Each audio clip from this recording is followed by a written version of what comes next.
మదనపల్లిలో శాంతి భద్రతల దృష్ట్యా రాత్రి 10:30 గంటలలోపే అన్ని దుకాణాలు, హోటళ్లు మూసివేయాలని డీఎస్పీ మహేంద్ర ఆదేశించారు. నేరాలు, దొంగతనాల నియంత్రణకు ఈ నిర్ణయం తీసుకున్నట్లు ఆయన పేర్కొన్నారు. వ్యాపారులు దీనికి సహకరించాలన్నారు. ఎవరైనా నిబంధనలు అతిక్రమిస్తే చర్యలు తప్పవని డీఎస్పీ హెచ్చరించారు. ఏవైతే ఉన్నాయో 10:30కి నైట్ క్లోజ్ చేయించేస్తున్నాం. మెయిన్ దీనికి క్లోజ్ చేయించడానికి మెయిన్ కారణం ఏంటంటే నైట్ టైం తాగేసి చాలా మంది తాగేసిన తర్వాత వెళ్ళి ఓపెన్ ప్లేసెస్ ఏవైతే ఉన్నాయో అక్కడ పోయి గొడవలు పడుతున్నారు. అలాగే కొన్ని ఏమంటారు థెఫ్ట్లు కూడా కమిట్ చేస్తున్నారు. సో ఇవన్నీ అవ్వకూడదు. ఒక ప్రాపర్ ఆర్డర్ అనేది ఉండాలి. కాబట్టి మనం 10:30కి ఉన్న షాప్స్ బెంగళూరు బస్ స్టాండ్ కావచ్చు, లేదంటే నీరుగుంటి వారిపల్లి కావచ్చు, ఎక్కడైనా కానీ మనం క్లోజ్ చేపిస్తున్నాం. సో దయచేసి మనం ఏమైతే పెడుతున్నామో ఈ కండిషన్స్ అనేది మన మదనపల్లి మంచి కోసమే పెడుతున్నాము.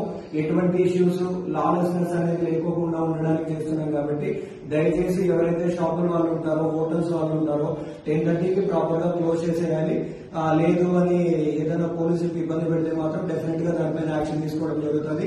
ఇంకా ఫైనల్ గా చెప్పడం ఏంటంటే ఏదైనా ఉన్నా కానీ ప్రజలు పోలీసులకి మిగిలిన ఎవరైనా కానీ ఇప్పుడు ఆర్గనైజేషన్స్ కావచ్చు, ఎవరైనా కావచ్చు, అందరూ కోఆపరేట్ చేస్తేనే పీస్ఫుల్ గా ఉంటుంది మదనపల్లి. సో దయచేసి అది అర్థం చేసుకుని పోలీసులకి కోఆపరేట్ చేస్తూ పీస్ఫుల్ గా ఉండాలని కోరుకుంటూ సెలవు తీసుకుంటున్నాం.